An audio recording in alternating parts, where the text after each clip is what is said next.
Okay, well, it's 4 o'clock, so I'm going to call this meeting to order, and I think it's just us chickens here, so I'm not going to read our electronic meeting notice. We all know it's being recorded, and we all know we're talking, so that's all good. So there's public input, but I don't see that we have any public with us. Let's see, is there anybody? Hold on, let me just check attendees. We have Larry there. Okay.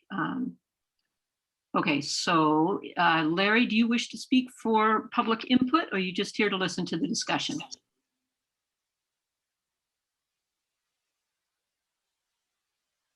I'm gonna take that as a no, but if that's a technical issue, we'll let Larry speak when he gets in. Okay, I'll take a motion to adopt the agenda. Andy and Janice, all in favor of the agenda? Okay.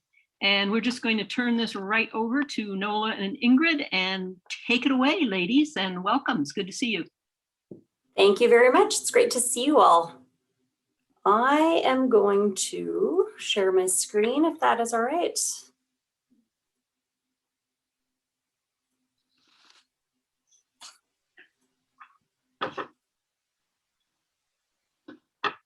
There we go.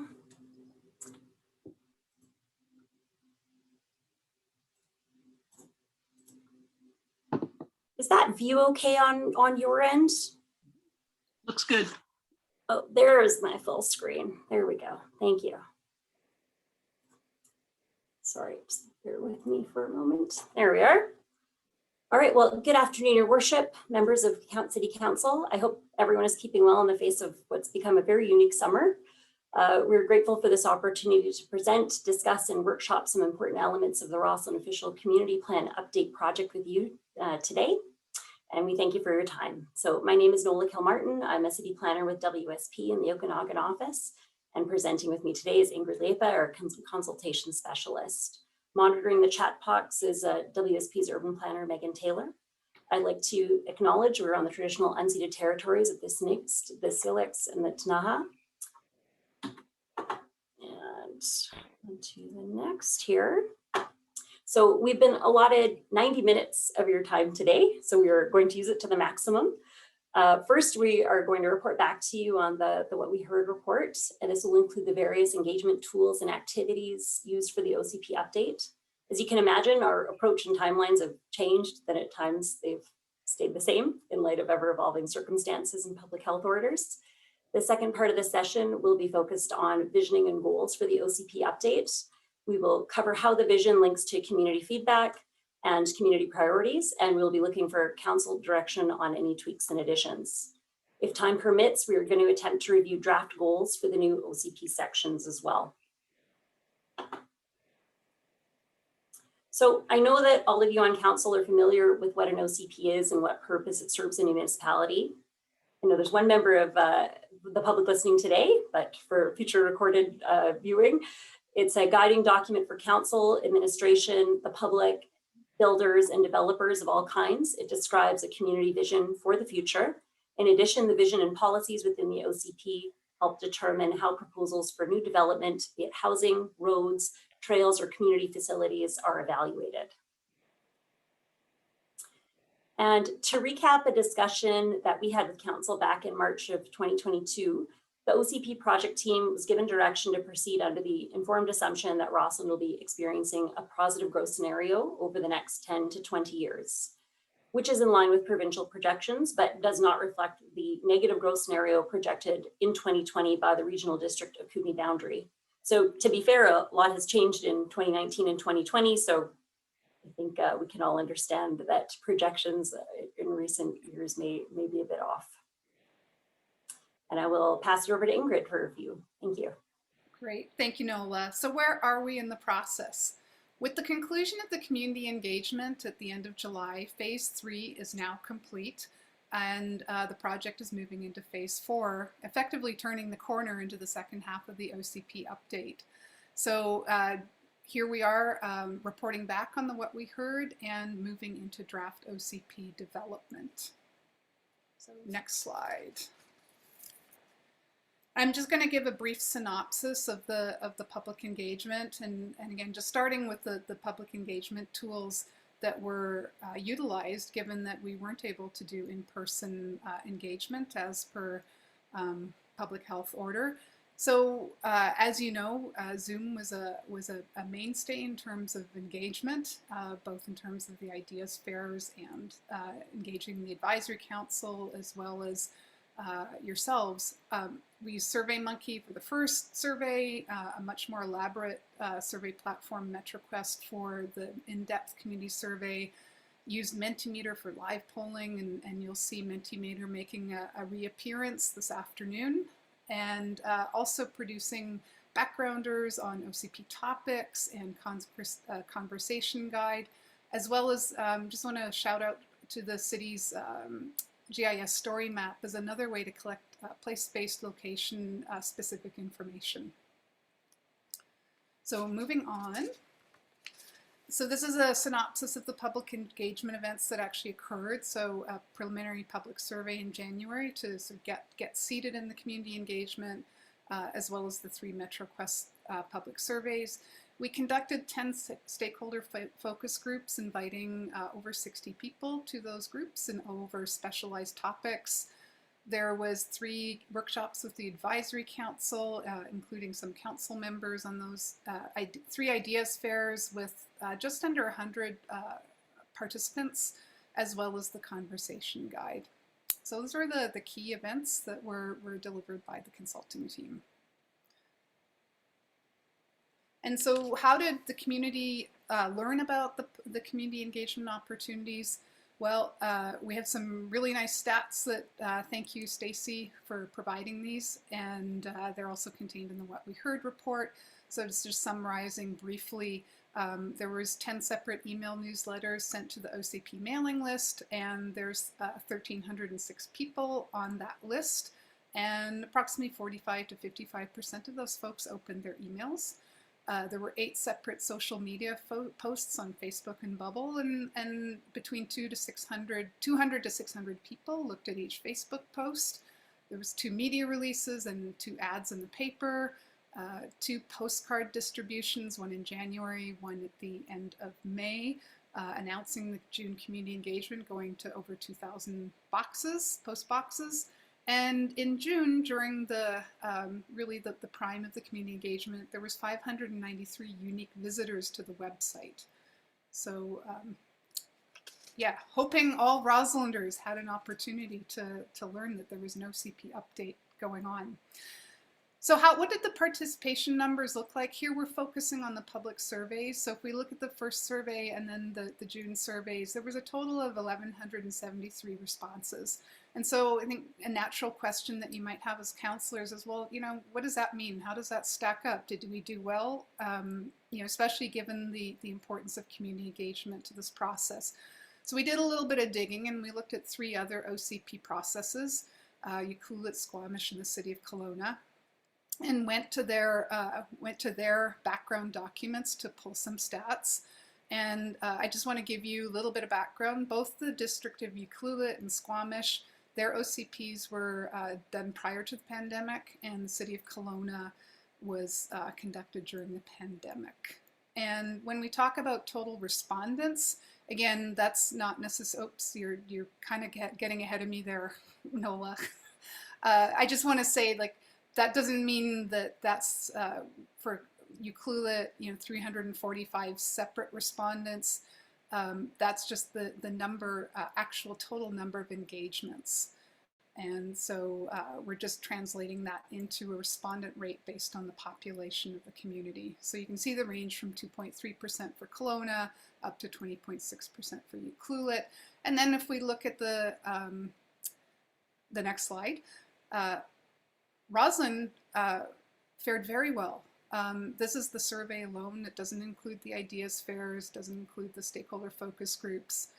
Just with the surveys, respondent rate is 29%.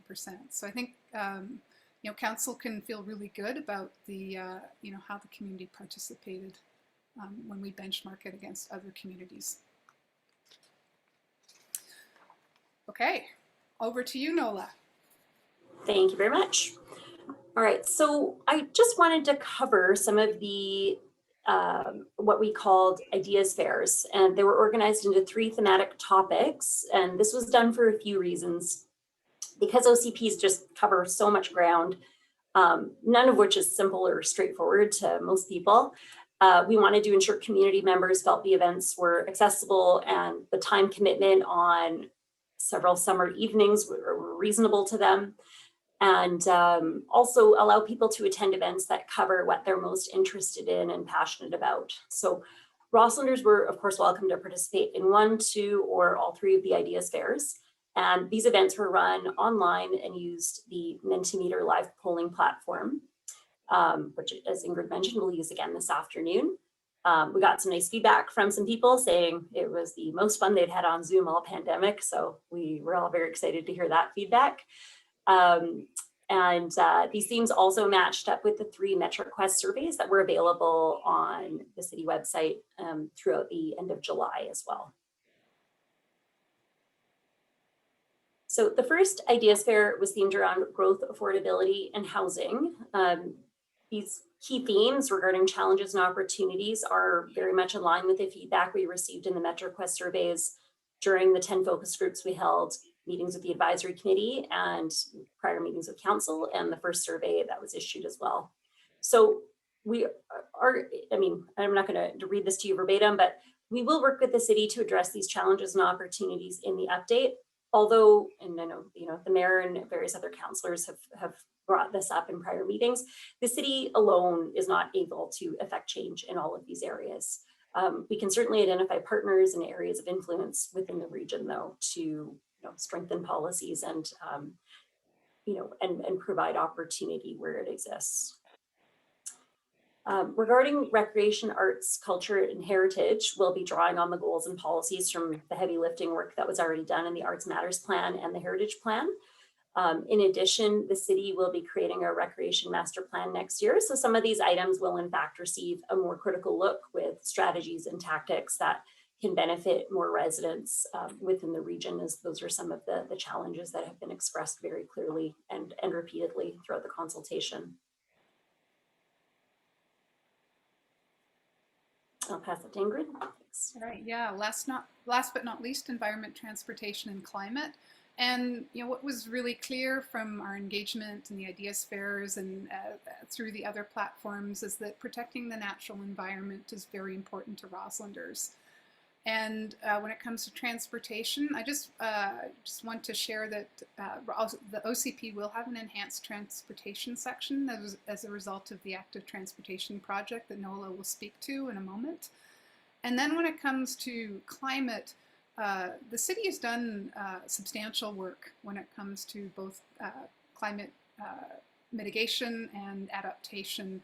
And so the OCP will be that opportunity to bring together much of the work that's already been done by Rossland and bring it under one umbrella. So yeah, all of these challenges and opportunities will show up in some form in the OCP. Thanks, Ingrid. So some good news, and I know Stacy's listening today. She's supposed to be on vacation, but we should give a nod to Stacy for securing a $20,000 grant from the Union of BC Municipalities. This is going to support an increase in options for active transportation in the community and allow for a more robust update, building off that 2009 active transportation plan, which the city has done a good job of implementing a number of recommendations from that plan, but giving it a 2021 to 2040 plus kind of lens with considerations for public health, cost of living, and reducing emissions. Okay, so let's bring this together a little bit. When you look at through the survey responses from the June MetroQuest surveys, and I'm also going to give a shout out here, especially to the raw data. We provided numerous opportunities for people to put in their comments, and that there's a lot of raw data that is available in addition to the What We Heard report in the appendices. And you can see very strong themes around the basic necessities of community life. I'm going to just distill that down to water, air quality, and shelter. One of the things that was noticeably low or absent from the feedback was concern about food. And you know, I just want to take a step back from that for a moment, because in terms of the timing of our survey, many of the responses were received before really the crazy weather and conditions that we've had over the last 6 weeks. The mega heat dome at the end of June, the hottest day ever recorded in Canadian history by Lytton at 49 degrees Celsius, and then its complete devastation by wildfire on the next day. And so there's this fast growing awareness and I say growing consensus that we may have entered an unprecedented new climate reality that really has ramifications for all 4 of these basic necessities vis-a-vis Roslyn's resilience as a community. And that we may just be looking at the beginning of shocks and disruptions. And so I think this really underscores this moment in time around updating this official community plan and preparing a document that can support Roslyn through what could be a decade of considerable change and disruption in the world around us. And so we wanted to now move into, you know, to sort of work this a little bit, is move into a Mentimeter exercise where we're posing this question to you. You know, it is evident that we're now living in a potentially very rapidly changing world. And the invitation here is to look ahead and to really look at what are the core qualities and attributes that will allow Roslyn to be resilient amidst large-scale disruptions. And so we're going to move into the Minty polling. I'm hopeful, yeah, your phone, or you can pull up your browser. The next slide has the Minty Code, and so this is a text answer question, and we're going to give you, like I say, give you some time to you know, reflect on that question and, you know, start assembling you know, a sense of what, you know, what these attributes, qualities might be. Okay, I've got Terry trying to come in on my cell phone to hear the meeting, so I'm not sure how this is going to work. If I can keep him connected, he probably is not going to be able to do this exercise.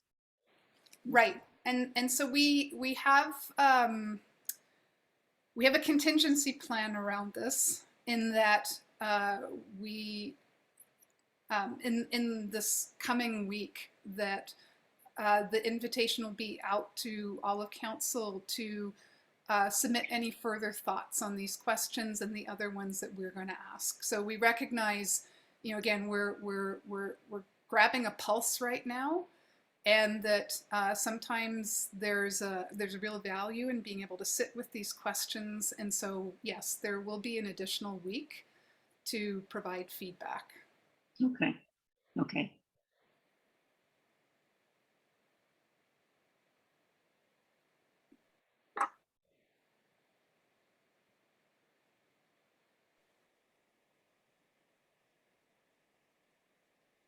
I think everybody has the code. Just wondering, Megan, if you want to put the Minty code in the chat box for everyone to access. Yes, the code is there. Thank you.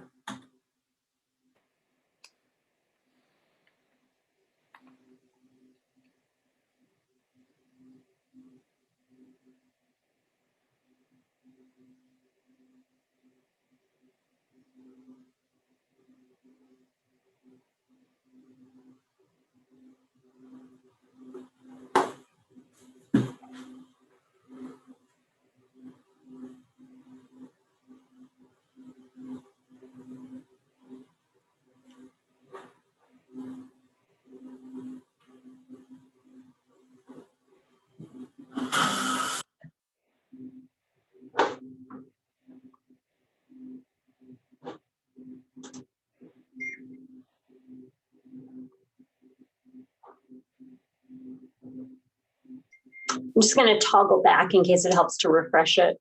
seems to, oh. Go.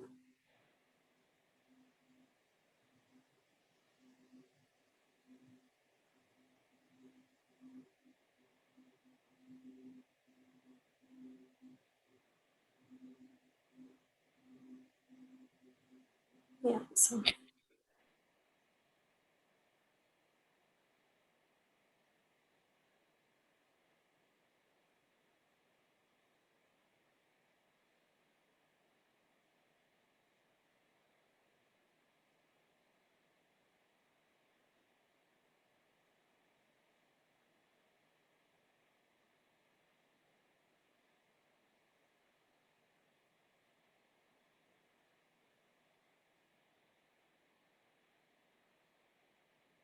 So the remote considerations, the community common values, the local business offerings.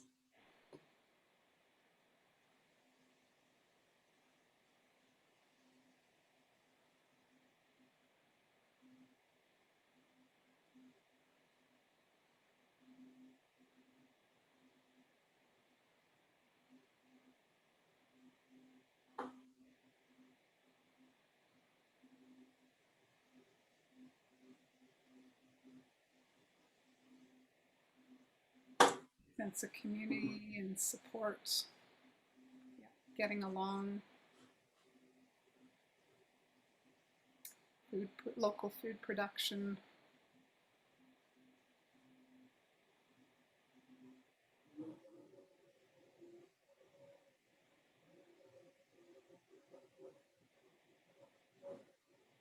City management.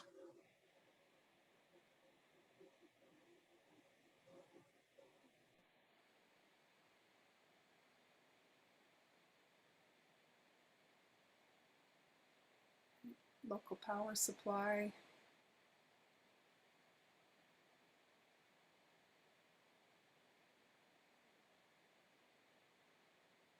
This is great, having not to worry about rising sea levels or earthquakes.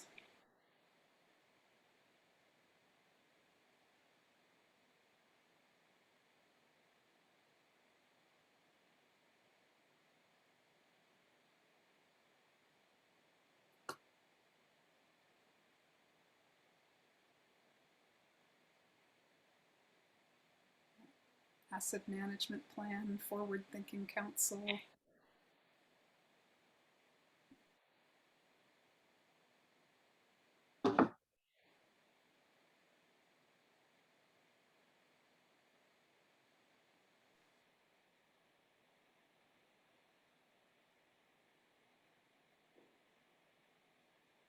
Oh, that's great.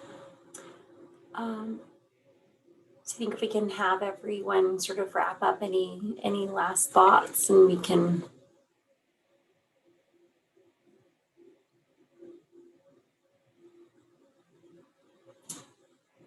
don't want to rush, but got to get on to visioning. So.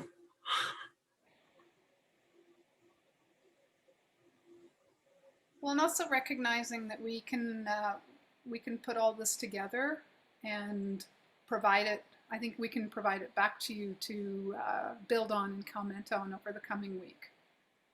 Mm-hmm. Well, I think even this, you know, some of these thoughts and ideas and comments, you know, we can wrap that into part of a forward of the OCP update as well.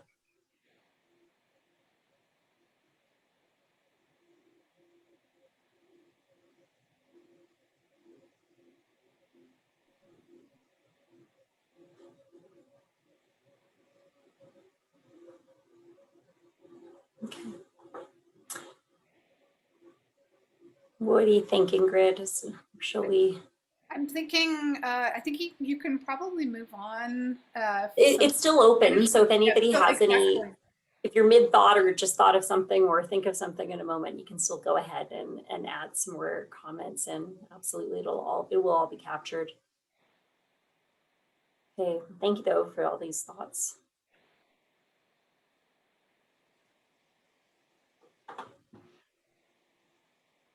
All right. So we're going to hop over to the workshop portion of this session. So I think Ingrid's gonna sort of grab the bull by the horns and run most of the show. But I just want to remind everyone, this criteria for consultation topics and policy development came up pretty early in this project process. It is still holding true based on all the feedback we've received going through the surveys and the focus groups and the various discussions. So affordability and cost of living are still at the forefront of most people's minds. The natural environment and the protection of it, enhancement of it, maintenance of it are also very, very higher on the radar as a sense of community and the theme overall of being future ready and adapting to the future. And that means many different things to many different people. So we will continue to apply those lenses and those criteria, however they get incorporated into the OCP update as we move into the drafting section. Okay, and before I dive into Rosalind's 2008 vision, I just realized we switched gears very quickly from just giving you a synopsis of the What We Heard report and doing a little bit of engagement around core qualities of resilience. So I wanted to throw it open whether there was any questions about the What We Heard report.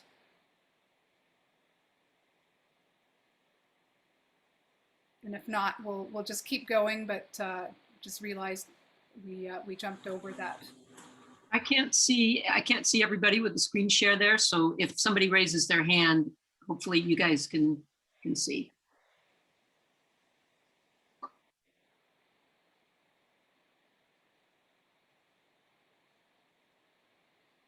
Okay, looks like the coast is clear. I say there's lots of excellent information to digest in that report. So Rosalind's 2008 vision, the OCP, let me take a step back for a moment. The OCP vision ideally sets an overall tone and direction for community in terms of what it is and what it is seeking to become. And so as all of you know, it was this vision came from the Strategic Sustainability Plan, which generated this vision that was subsequently adopted in the 2008 OCP.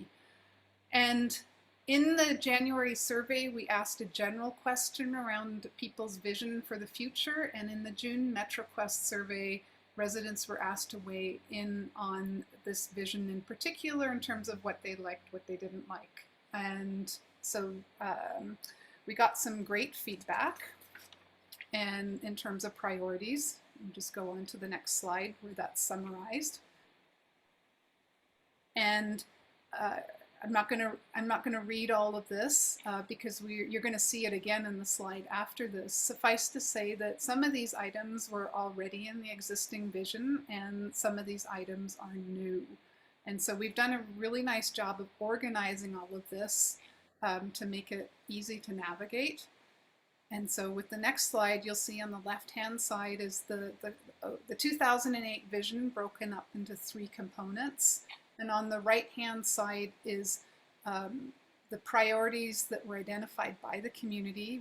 What's in red are new priorities, and what's in black are things that were important to residents that are already contained within the existing vision. And so the location of the red items is sort of a notional idea of where these new items, if council is in agreement, where they could be incorporated into an updated or a tweaked vision.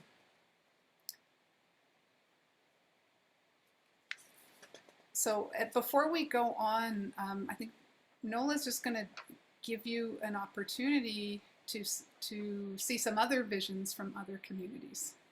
Yes, that is right. So we thought it might be helpful for council to see a few visions from other municipalities. So hopefully you had a chance to look at the package from last week that was sent out. So with Canmore and Squamish, there are a lot of similarities to the 2008 OCP from Rosslyn, so the words in bold or a lot of the similarities and to highlight the similarities. We did include Whistler, and I know throughout this whole project, we've very frequently heard that Rosslyn does not want to be Whistler. That sentiment aside, their 2020 vision does hit on many of the priorities that were expressed by community members. And so on this slide, some of those keywords are bolded. So not just the word environment or nature, but the protection of nature, the protection of land. Rosslyn's vision speaks to visitors, not explicitly tourists. So they're minor sort of language, nuances. Our goal today is not to wordsmith any of this with you. That would require a lot of your time to do that.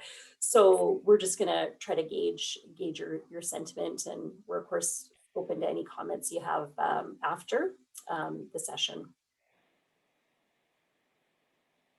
So Okay. I'll pass that back to you, Ingrid. Thanks. Great. So we're going to do some more live polling, and so this is an opportunity again to take a pulse to do a straw man poll on these the full list of priorities that came up, and essentially gauge the extent to which you disagree or agree with including them in an updated vision.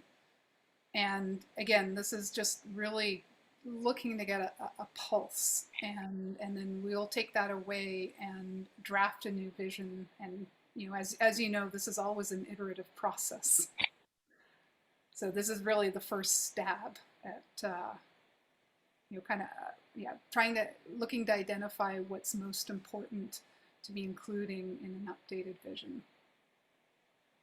So again, back to Minty. And you'll see that you'll be asked to rate on a scale of 1 to 5 the items that you'd like to see included or not. And before we go there, I just want to, are there any questions?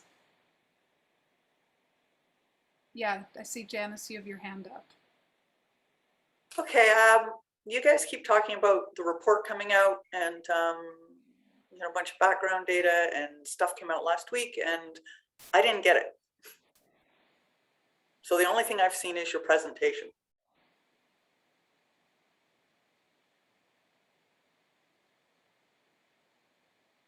There would just be the presentation. Prior to that, I'm not sure what other. Well, what we heard report. Yeah, I did not receive that. I don't know I'm not sure if Stacy's shared that yet. Okay. Because yeah, I think she was away, so I'm not sure if that one's been distributed. Okay. That would explain why I didn't get it. Yeah, thanks for clarifying that. Actually, I was under the assumption that it had been distributed. I was feeling woefully unprepared there for a few minutes.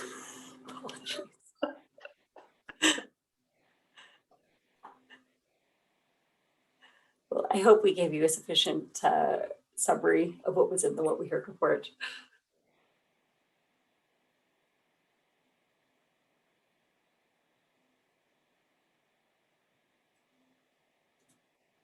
I'll get something to say. I feel like with all this visioning, these are all things that we love. We all love the environment and the community and the economy, and we like it all. But it just doesn't seem like we've got to the nub of those challenges where we actually have to make choices. Like, do we want to have a thriving and successful resort community as well as being affordable? Do we want to have high level of environmental standards applied to all our building codes? And do we want to make it affordable? Do we want to have an affordable, do we want, there seem to be some fundamental choices about the values, because we can say we love all this stuff, but if we have a bunch of wealthy people moving here and really expensive houses, and we all live in passive houses that cost a fortune, well, it's not going to be very diverse and it's not going to be very affordable. And I just don't see where we're getting to making those, you know, because I like all this stuff, you know, this is all great, but how do we get to the making those difficult choices between those things that are sort of not totally compatible with each other?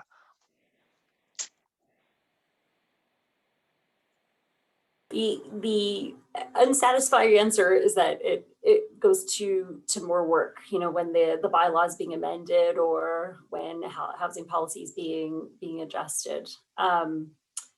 The OCP itself is, you know, we've sort of touched on before, it's more of the guide, but the, you know, devil's certainly in the details for making those choices that greatly impact affordability or, you know, greatly impact some of the standards. So, you know, the opportunity for those things needs to be outlined in the OCP. To a point, I think we can speak to what, you know, what council doesn't want to see as the community grows. We will be drafting that into the OCP document as well, and there will be the opportunity in there for more comments to be made if you know, specifics want to be included in certain policies. But happy to, if Stacy or Ingrid or, you know, Kathy, if you've got any additional comments on that front.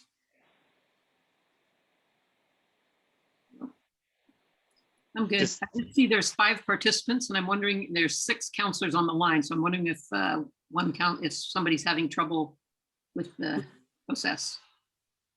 Dirk. Is that Terry, perhaps? Well, Terry's our 7th member. Oh, 7th, aha. Yeah. So Dirk, you have your hand up? Okay, Yeah, we just went to 6. Oh, okay, good. Great, and I see Dirk has his hand up. Well, I was just going to say, I mean, those things, affordability and such, can be addressed. I've seen some communities that place limits on house sizes, and anything over that size, there are rather strenuous quality to hit. But, you know, if you want to build something 3,000 square feet, then it needs to be passive. If you want to build something that's 1,000 square feet, it needs to be cool. I mean, I think you can incorporate some of that stuff in there, and multiple home ownership. I think Stu and I talked about this. That drives up the prices. Yeah, I'm not. There are obviously different, you know, policy levers you can play with depending on what goals you want to achieve.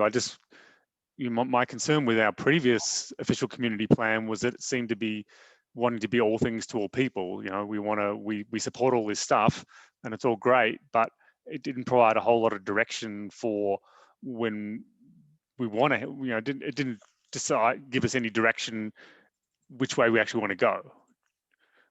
It just said we like all that stuff. Yeah. Dennis?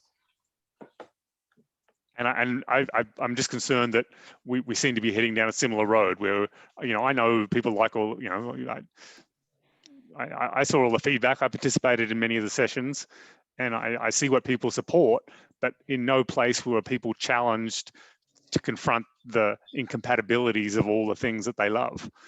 It was more just a grab bag of all the things we love. I want to know when we make those hard decisions, or don't we? Do we just put it all in there and say we love all this stuff and hope for the best? Okay, thanks, Stu. Janice, you have your hand up? Yeah, I was just going to say one of the things that I was thinking about when I was reading through the presentation is it appropriate in the OCP process to sort of define what we mean about affordability? So that, because clearly everybody talks about affordability, but the bar is all over the place. So if we can create, you know, and I know we're going to have, you know, I guess in September, we're going to have another public opportunity for some engagement. And, you know, would it be possible to try and define what we want to call affordable? I think that would be helpful. It's only one part of all the things we love, but at least it's something.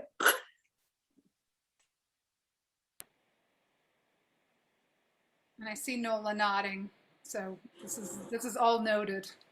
Yeah, absolutely. That will certainly be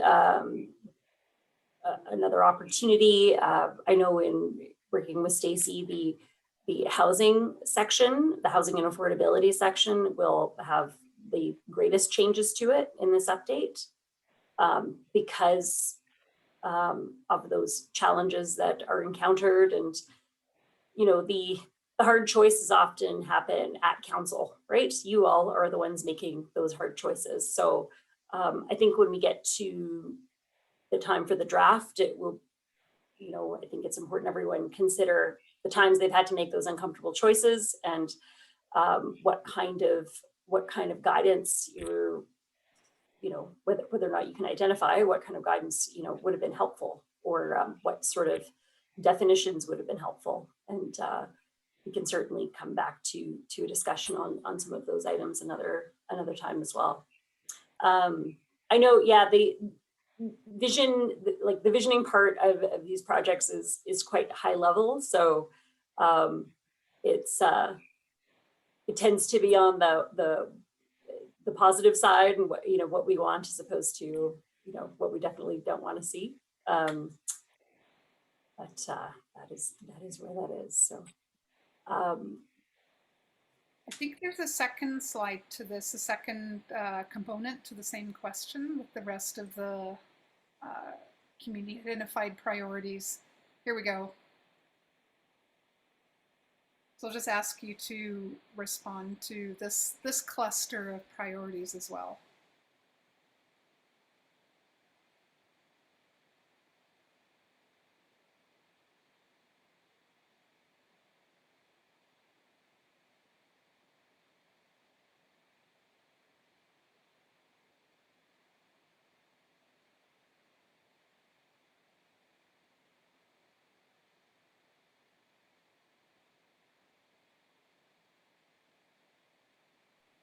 Can you tell me what, sorry, I don't mean to jump in, but localization, what do you mean by that?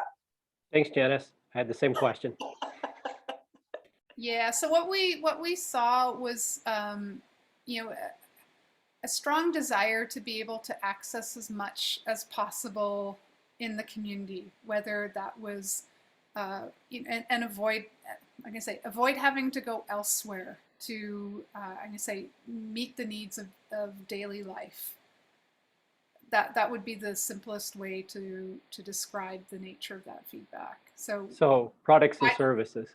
Yep, and Yeah. you know, and also just encouragement of things like buy local, right? Like that there's I think an ethos, if you will, around let's really value our what we have here locally and build it.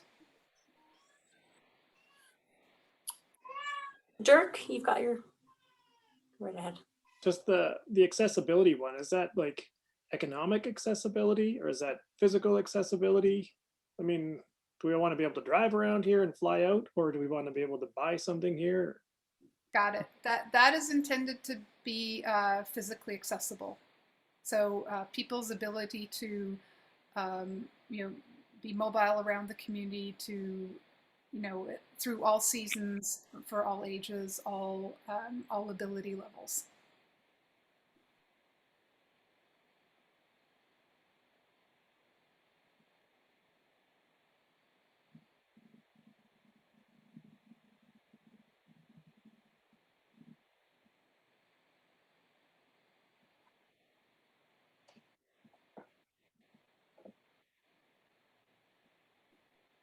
Okay, so we've heard from 6 of you. I think I assume that we're all complete now? Yeah, I don't think Terry can get in on this. Yeah.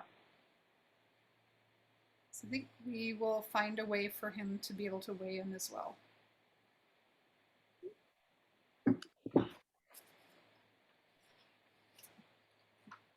Okay, thank you. That gives us some direction to tackle an updated vision statement.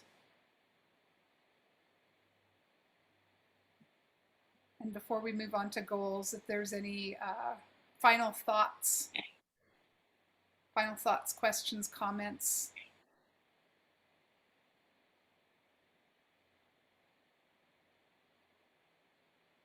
Okay, I think Nola, it's over to you to take us into the goal statements. All right, so on to the goals portion. You know, this actually might help a bit with what some of the comments we've heard are. So the first step in taking priorities into the implementation phase, which is what, you know, some of the questions were about, is just defining goals. So there's the vision, then we've got the goals. The objectives are accompanied by a milestone objective. Then as we sort of move along the path, there's strategies that decide the plan of action to achieve those objectives with those milestones and timelines typically. Then there are efforts along the line of tactics, and those are the tools that are used to implement the strategies. So that would be zoning bylaw changes or changes to development permit areas, for example. And then you look at measuring results, whether that is, you know, square footage of new builds or other kinds of sustainability features around new builds, for example.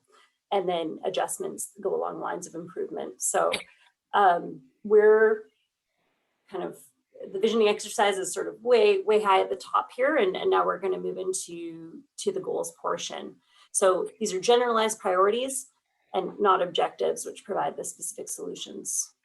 So I hope that just helps to frame things a little bit. So these are the 10 OCP topic areas that, you know, they're a mix of some of the original SSP topic areas combined with the 2008 OCP headings, section headings, and then combined with some of the new work and focus on, say, arts and heritage, and then transportation as well. So these are the umbrellas we're placing all of these topics under, and each one of these sections needs to have an overarching goal. And again, it is on the high level side of things, but that's what we're hoping to work through with you now. So I should check, Ingrid, we weren't sure how long all of these pieces were going to take. Does anybody need a break at all, or should we just keep plowing through? Keep plowing through? Sounds great. All right, let's move along. Okay, All Ingrid, right. over to you.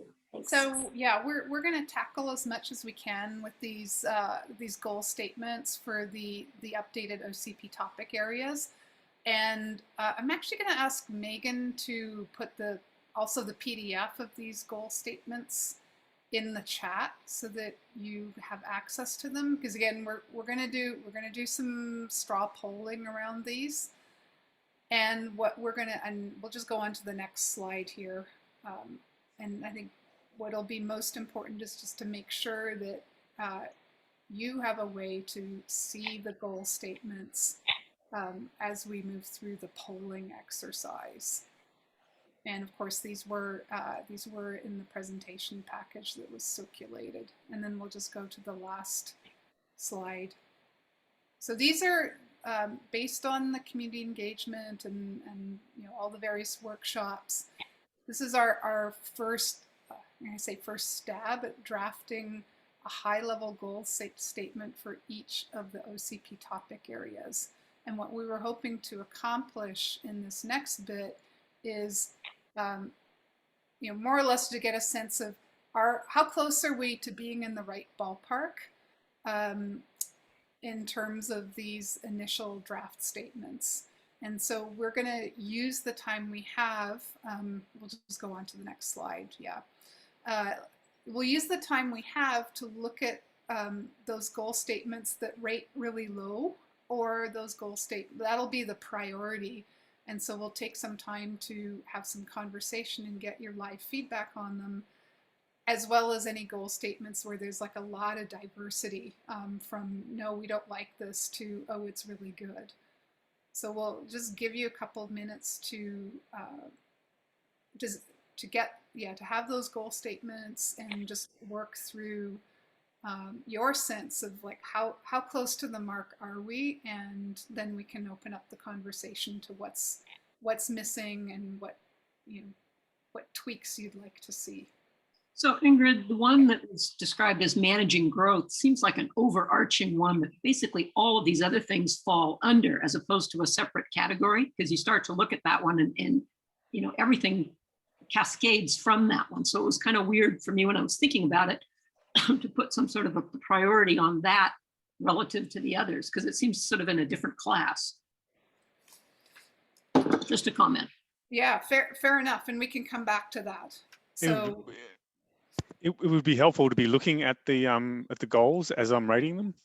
yeah, so we put a PDF in the chat. Yeah. And it's also in your presentation package. Oh yeah, but you're dominating my screen here.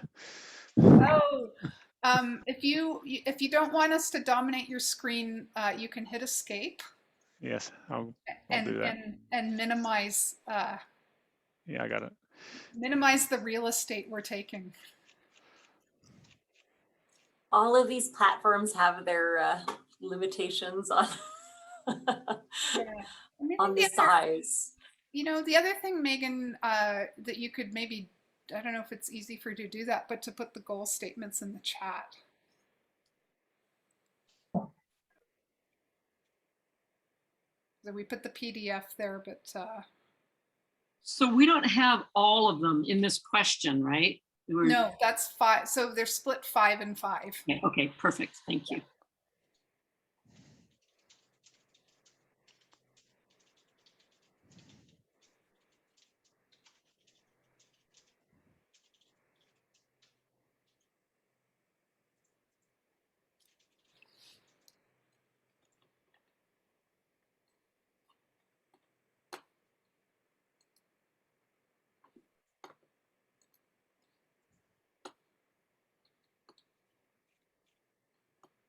Yeah, thanks, Megan. So the goals are also now in the chat.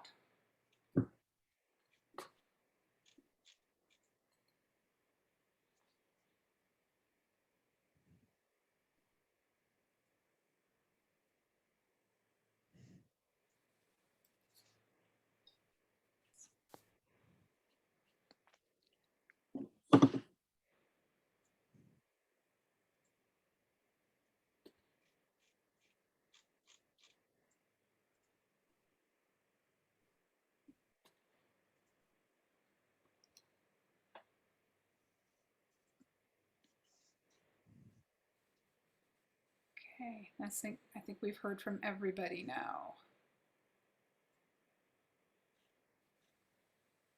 So just working through, it seems like natural assets and environmental protection, we're doing okay.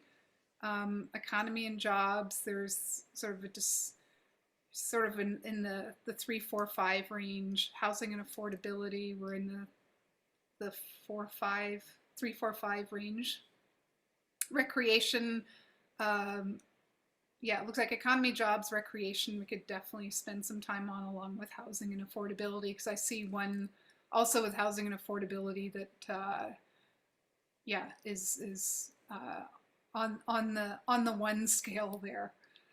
So we'll come back to these, and those 3 in the middle as part of our discussion, and get some input from you. But before we do that, we'll go on to the next 5 and see how we're Sorry, doing. I'm just writing myself little notes for Yeah. things I want to capture.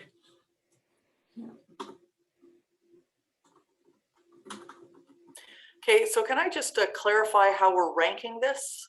So are we ranking it as 1 if we think it needs more work, and 5 if we think we've just got it covered, or? Yes. Oh, Yes. I did it completely backwards. Oh. Did anyone else? Can I go back? Did Yeah, anyone else do it backwards? I don't think I did it right either. I was just ranking them by importance, not whether I would. So Well, we can redo. Should we go If you back don't and mind. do a redo? So sorry. Yes, please. Yes, please. That is, now you're all testing my technical abilities here. I know Yes, there's a no, way. you can reset the results of this one slide while keeping the results of all the other slides. Is it under more, or? I'm trying to remember. You know how you use the forward back menu, Nola? Yes, under here, I suspect. That Reset results. Yeah. Uh, This slide. yes, There we go. Perfect. All right. Excellent. Okay, so just to be clear, so what we're doing is we're looking at these statements that you have here. We're saying whether we think that captures the essence of what we wanted, Yes. whether we think that particular thing is important or not. Yeah. Yeah. The overall drafting, and so like 5 would be, yeah, we nailed it, and Okay. 1 would be, we're not even in, we're not even in the field. Okay, thanks. Or you just really want to spend some time today discussing it. We can be in the field, but it still needs discussion.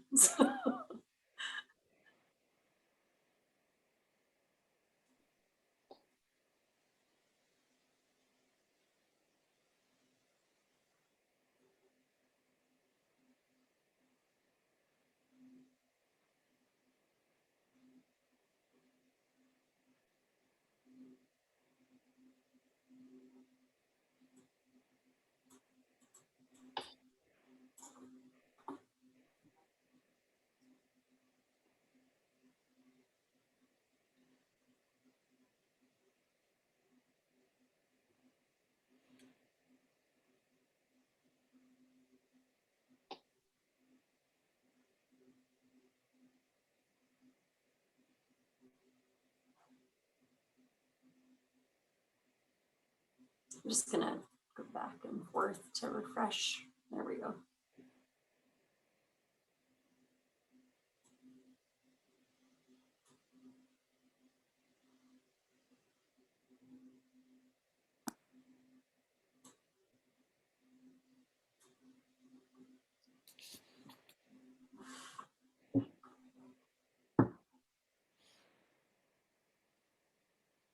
Got 1 or 2 more.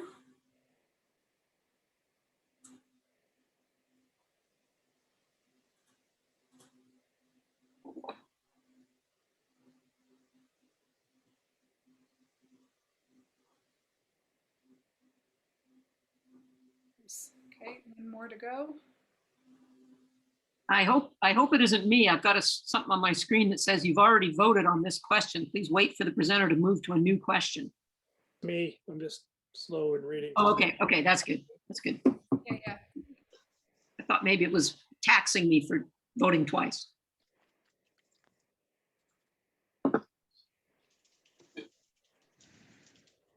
Okay. So it looks like from this slide, our first area to be looking at more closely is the first one, the natural assets and environmental protection.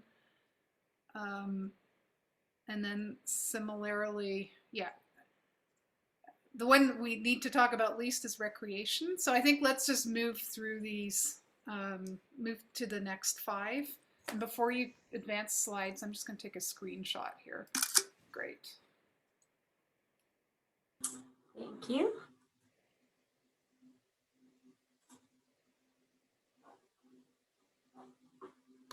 So we need to reset this one as well? Yes.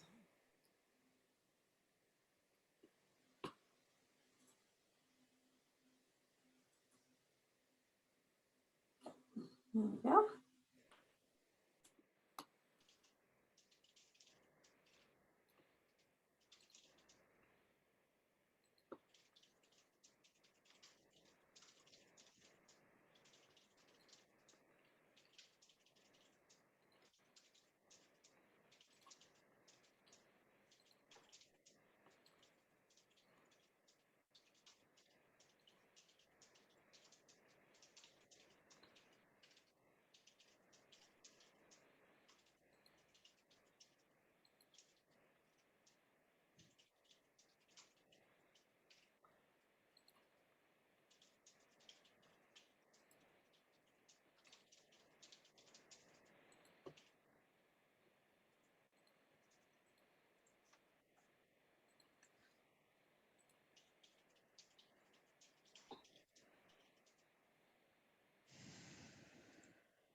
So it won't let me submit.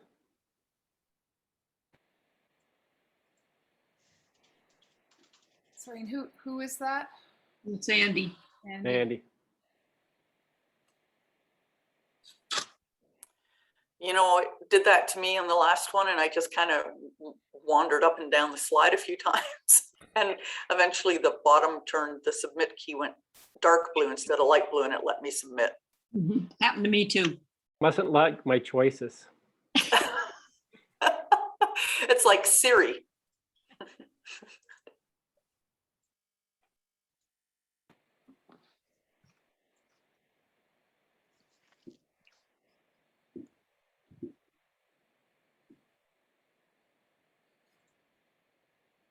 Oh, okay, no, we don't have everybody yet. I thought I would go back again and see if it would help refresh. Thank you. Thank you. It did. Oh, good. It did. Good, good. Yeah, just needed to think about it a little bit. So I'm just going to snap a screenshot of this too. I'm just uploading the screenshot into the chat as well, so that we just have that available to us. Great. Thanks, Ingrid. So Yeah. managing growth is #1, I think. Yeah. So let's why don't we dig in there? And I think we'll look at sort of the lowest rated ones and the most controversial ones first, and we'll work our way through just to uncover a little bit more about what's not sitting well, what you feel might be missing, how we could tweak it to make it better.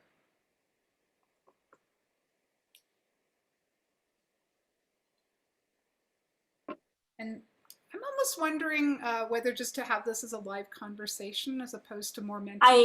I think so. Yeah, I think we're ready to have conversation here. Yeah, we can, and you can absolutely write in any comments you have. I can just minimize this and we can put everybody up in gallery if that's preferred. Sure. What's council's preference? It would still be nice if we could see it, unless people know their specific comments, we could see it. And then can you minimize it so we can see it and each other? Unfortunately, Okay. Not quite. No, not exactly. Well, we can leave it up so everyone can see it, and I hope everybody knows with their gallery box you can expand it. And so if you minimize the Mentimeter screen, you can expand the gallery box, like the black box with all our photos in it. Did that help anyone at all? Yeah.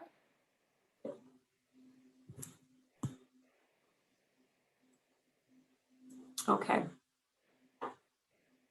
Well, so yeah, absolutely. Feel free to add your comments in there. It'll turn up for us, but People just raise their hand and then they'll go up with wanting to make a comment. Yeah. So let's build on that initial observation from you, Kathy, that managing growth just seems to be this overarching OCP topic that really encompasses everything. Mm-hmm. And build from there. Yeah, that's basically was my comment about it. Just didn't seem to fit in with these other ones in the same way. They all sort of distinct, and this one is like the umbrella.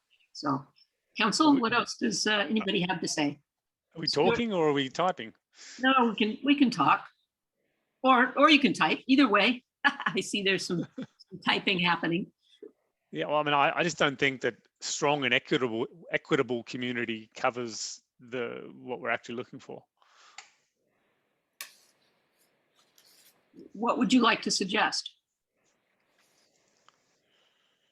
Well, I think the feedback we got from the community is there's characteristics of having long-term residents and multi-generational families and diverse socioeconomics. These are the specific qualities that we're looking for, in our community that we feel are going to be threatened by gentrification.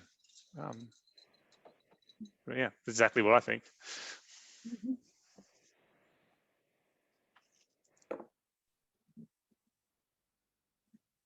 Other comments? Or is everybody going to type? Janice? Well, I added 2 of those, so, but I just wanted to, for me, it's managing growth for me is about managing the community versus just activity. I don't, that's more economic growth than our community focus. And this is a community, it's the official community plan. Attracting more families that are supporting our facilities, that are supporting our services.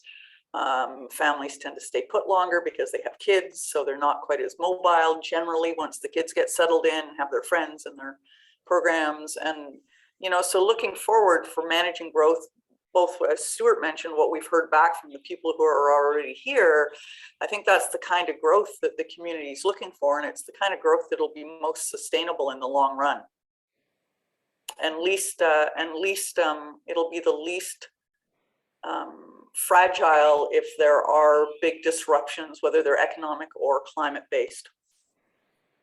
Okay. Andy? I do agree with that. I'm also thinking that what Stuart had said, I'm contemplating on that. There's no question for me that the community is at a bit of a tipping point right now. I've had a number of people come to me and say, we're fine the way it is. Don't want to see a lot more growth in the community. And what is growth, right? So we don't want to see a lot more construction. We don't want to see a lot more development at the Hill and the greater expansion of that development. But that what are their limitations on that? And I know, and having Red Mountain folks involved in discussions previously, one of the comments I remember distinctly is that, they've been spending the last 10, 12, 15 years kind of building to a point where they're now just going to let it grow.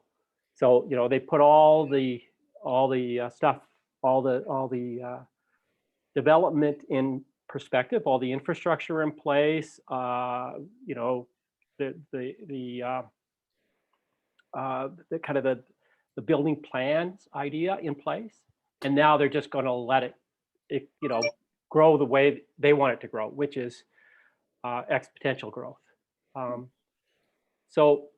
I've had a number of people say, I don't sure through the exercises that we've done with the OCP, but also just off the cuff comments about that isn't what we want in our community. And, the comment about we don't want to see Roslyn turn into a Whistler, that, came through many times. So it's to find that balance between what, growth or sustainability. It's hard to measure what is really the priority here. Is it continual unfettered growth, or is it a sustainable community that is happy the way it is and can develop, the community as it is and grow not necessarily exponentially, from an economic and a land mass and a GDP standpoint, but a sustainability standpoint, a bigger kind of deeper questions around that. So I'm kind of keen to see, what that might entail. So was that discussion viable here, or like to have that chat with all? Thanks. Okay. Dirk?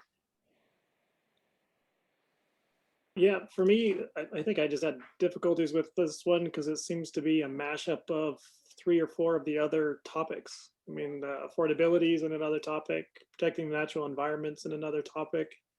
I think I just didn't see the need for this topic. This is a bunch of topics squished into one. That's as far as my brain got. Janice? Yeah, I think that managing growth is a statement that's a bit like, affordable housing, and we sort of have to define. So, when Andy says, I've heard the same thing Andy has said about, unfettered growth at the Hill, growth that isn't necessarily benefiting us as a community. It's just growth for growth's sake. So I think that maybe that's what people aren't comfortable with, but I don't think they're uncomfortable with the idea of more families moving to our community. I don't think they're more uncomfortable with their kids having more opportunities or, any of those things. So maybe we need to define what we're talking about here so that we're not kind of all over the place thinking, well, is this, do we just want to keep our footprint small? Absolutely. That sort of falls under the environmental part, keep the community's footprint small. We want a growth that will sustain the community for the next 10 to 15 years. So, families with kids tend to stay. But of course, we're going to get couples and singles and people who are looking for great places to even join their younger families or join their move to as they get off the treadmill in the larger cities. So I think what we want to try and do is find a growth that attracts full-time residents that will stay with us long-term, not develop a bunch of houses that will be dark for half the year or will turn into Airbnbs or, So, again, it's that community-based versus having the focus of our growth be resort-based or tourism-based. And just to speak to Dirk's comment and some of yours, Janice, about having that definition, growth can also be the light industrial land base. It can, can be the tourist commercial. It can be other types of commercial. It could be indoor food production areas, for example. It doesn't necessarily, the affordability and housing topic will certainly speak to that. The recreation sense of community, those sections will also speak to attracting families as well as economic development. Will speak to supporting businesses. So this is a broad umbrella topic. You're all 100% right on that, and it does cover. If you think of a land use map, it sort of encompasses all of those things and how that impacts the growth. And I'll just give you one really quick example. Kelowna's been updating their OCP as well. They've made an assessment, which was quite bold. Not a lot of communities have been doing this. They've made an assessment that greenfield development, suburban development, it just costs too much and they can't afford it anymore. After many years of approving it, they've stopped. So they are just rejecting, as a council, all new single family greenfield subdivisions. And they are sending that message to developers as they come to council. They are not converting any more agricultural land area to any other kind of land use. They're sort of done with it. And they said, if you want to put development that's not multifamily, it has to go outside of our city boundaries. So, that is part of the managing of growth. It's not allowing all things for everybody. It's coming up with those parameters that council feels comfortable living by and voting by. I think the elephant in the room is obviously the scale of development at Red Mountain. We know that Red Mountain is currently pre-zoned for 13,500 bed units.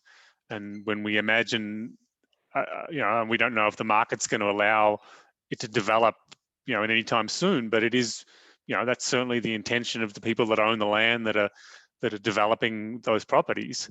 And if they're successful, that's a scale of development which will significantly change the small town character and affordability of our community. And that's something, that scale of growth and that type of growth is something that people have legitimate concerns about. And that's what we're all wrestling with.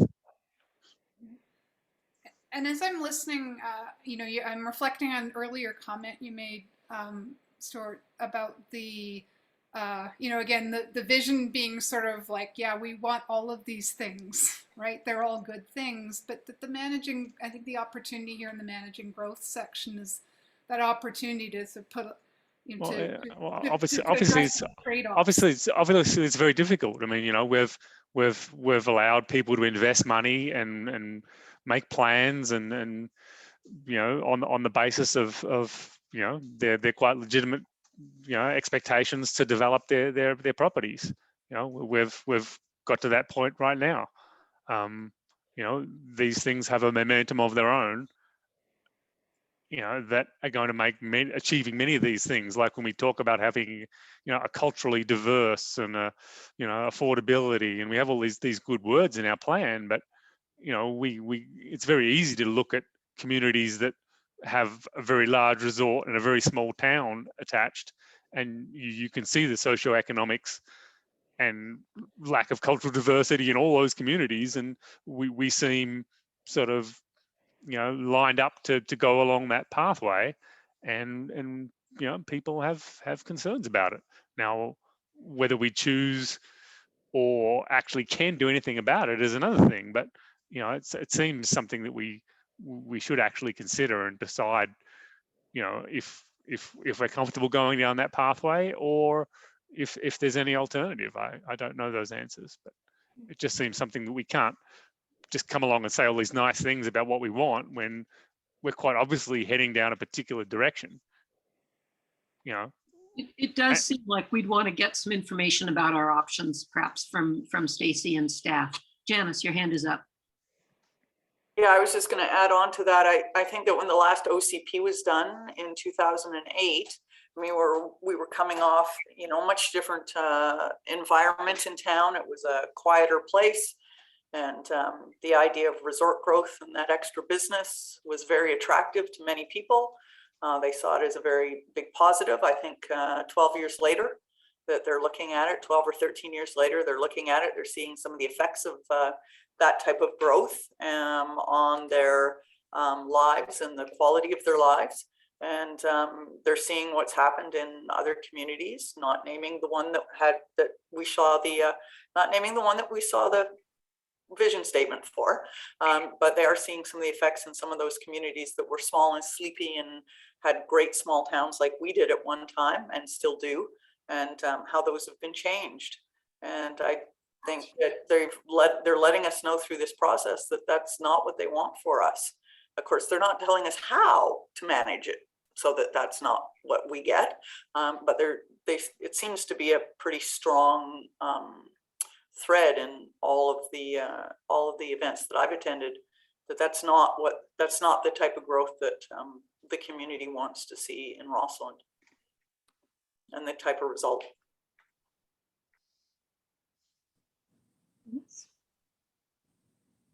Anybody else? Yeah. Our community has changed considerably since we did the last OCP. You know, the people in Rossland are considerably different than they were then. And yes, Janice, you're totally right. I mean, this growth strategy was baked then, and now we're seeing the I guess the fruits of that, and we're pushing back and saying, okay, well, we don't really like it. I don't know how we can stop it at this point without putting in some serious barriers to be able to develop any further than we are, which would also come with some serious questions as to what we're doing. You know, we said a few years ago, and I say 10 years ago is a few years ago, that we're welcoming this, and now it's coming to play, we're starting to say, no, we don't want it anymore.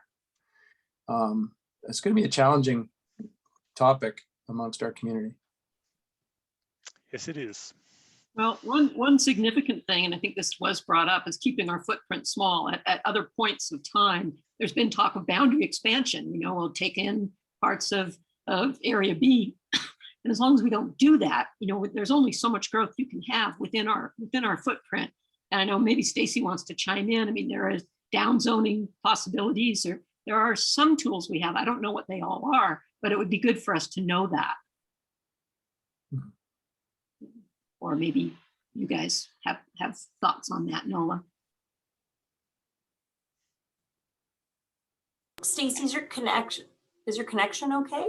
yeah, I mean, we have spoken on that topic with Stacy. There would need to be some legal review for some of these things, because once development rights are granted through zoning, it is very darn near impossible to claw them back.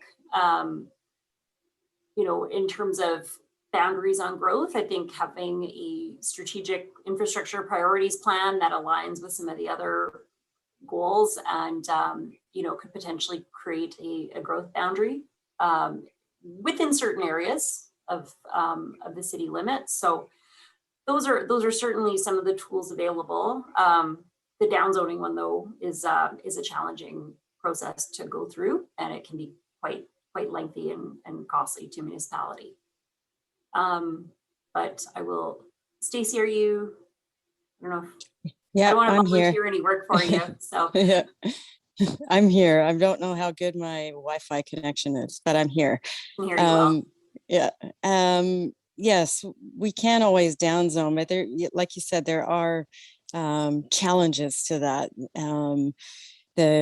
The amount of planning work that went into the Red Mountain area, the infrastructure that got put in there, the taxes they pay towards putting that infrastructure in there for the number of units that were approved, all of that work and a lot of like many years of work have gone into that.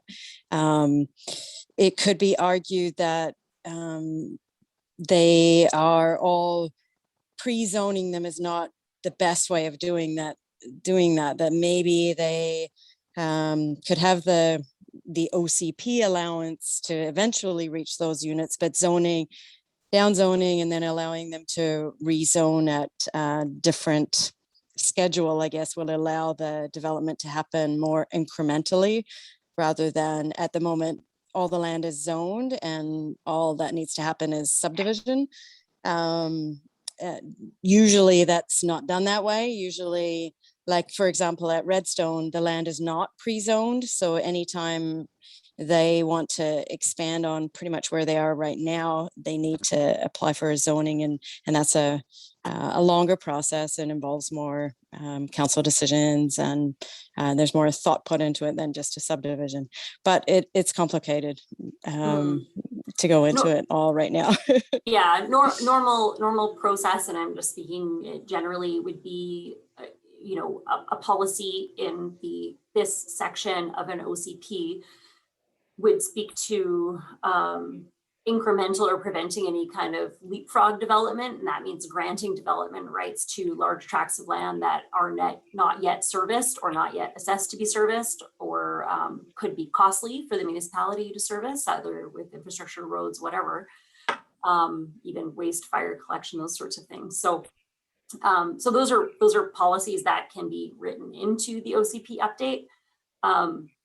Is it too late for certain areas that have been granted those rights already? I mean, yes, unless some legal consultation, I think, were to happen.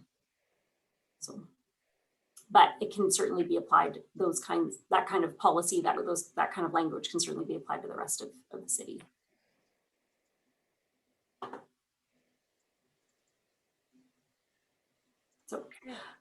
So we have 6 minutes left.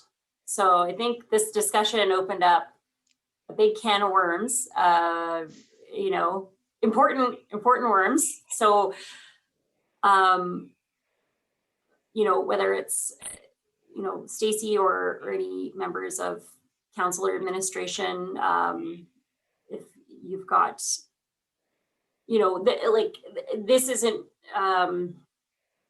this is a very large topic on its own. Like outside of the OCP, obviously, these are challenges you all face as councillors and as administration. So I don't know if I would. Oh, sorry. Go ahead.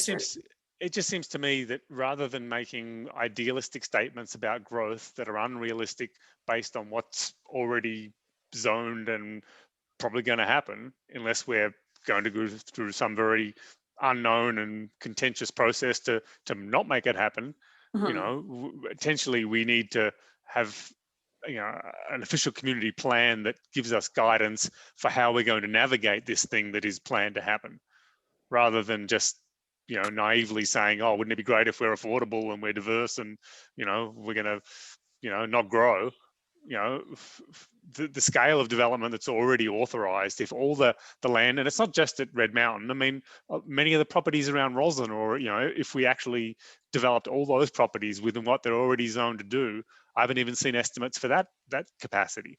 The only limit we have on growth that would dwarf the existing size of the community is market demand.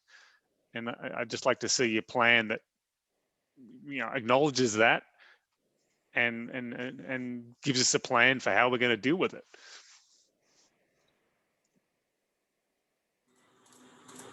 Yeah, I mean, largely at this stage, it would have to be through the development permit areas. However, you may be totally correct. I don't know the answer. We downzoning all these properties sounds a fairly radical procedure, and that might not be realistic at all. But it's just because the people in the community have said we want to keep it all the same, and yet, well, how can we get to keep it? We seem to set up to fail if they want us to keep things the same, and it's going to go this complete direction regardless of what we do or say. We should have a plan that actually deals with reality.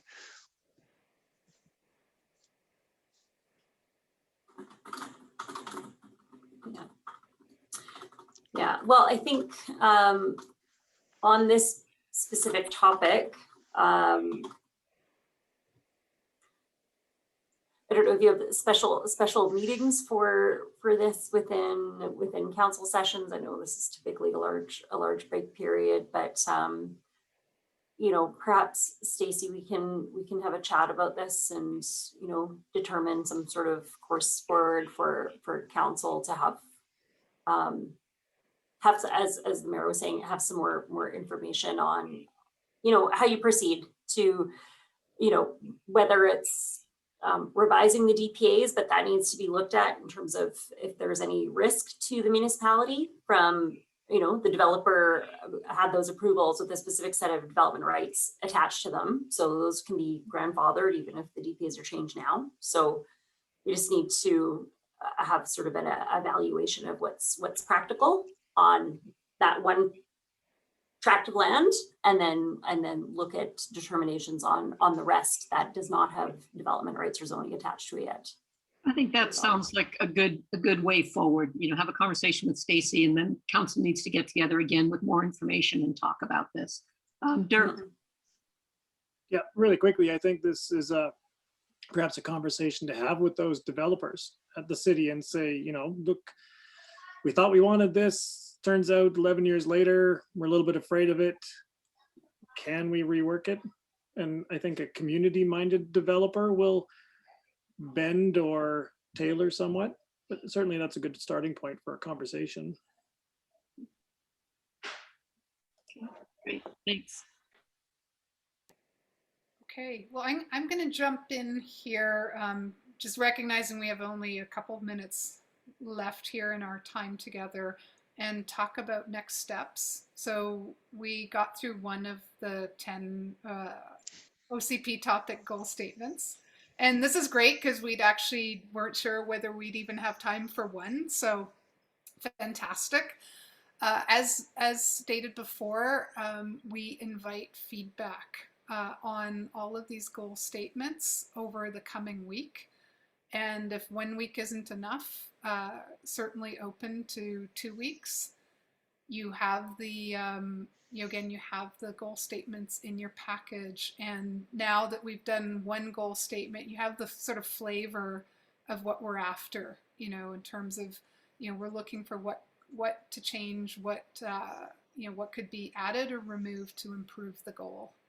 Are you going to have that set up on the menti.com that we put comments in there, or should we somehow? Well, yeah, actually I have a question for Megan about that, whether we can actually just leave the Menti open and collect comments that way. And then you can just skip the, if there's one that you don't have any comments on, great, just skip to the next one. Is that possible, Megan? I believe so. I'll look into it, because the link that gets sent out, I'm wondering if it allows you to, because the thing is that I wouldn't be presenting. I can try, this will put some pressure on all of you. I can just leave it open for, is Wednesday at noon? Okay, Sure. Okay with me. What do you if I guys? get, if it cuts me off somehow, or I have some sort of annoying Dell software update, I don't know, but I will attempt to leave it open. Of Let's course, try that. Let's yeah, try if- that. If that doesn't work, we'll just send emails. Should we just send all our comments to Stacy? yeah, that would be perfect. Okay. Yeah.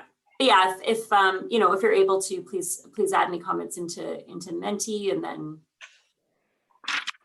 you know what, that's not going to work for us to, because I can leave it open, but you guys have all noticed if I'm not on the slide, you can't add any comments to it. Let's just send Right? it. Janice is let's- shaking her head or nodding her head. So yeah, I think if I'm not on the slide at the moment, you're unable to input any information on any specific one. So Okay. So we'll just send our comments on all the other topics. So the 9 others to Stacy. And guys, if we can all just do it in the same order that they're there, so they come in kind of coherently, that would be helpful, I'm sure. So, that'd thanks. be great. Good session. If it would be beneficial, I could quickly whip up sort of a quick template that would have each of the questions in a Word document. That'd be You great. could just put in your name and the date and answer the questions, and then just send them to Stacy. Good. Make it stupid proof. We love it. Yeah. Oh, that's great. Thanks, Megan. Excellent. Well, we know that you are meeting again in not too long from now. So yeah, we want to give you your full break. Thank you. Thank you for your guidance and your feedback. Super grateful. Okay, thanks. And let's just say this meeting is adjourned. Thank you. Thanks. Thank you. Thanks so much, you guys. Really appreciate all the work you've done on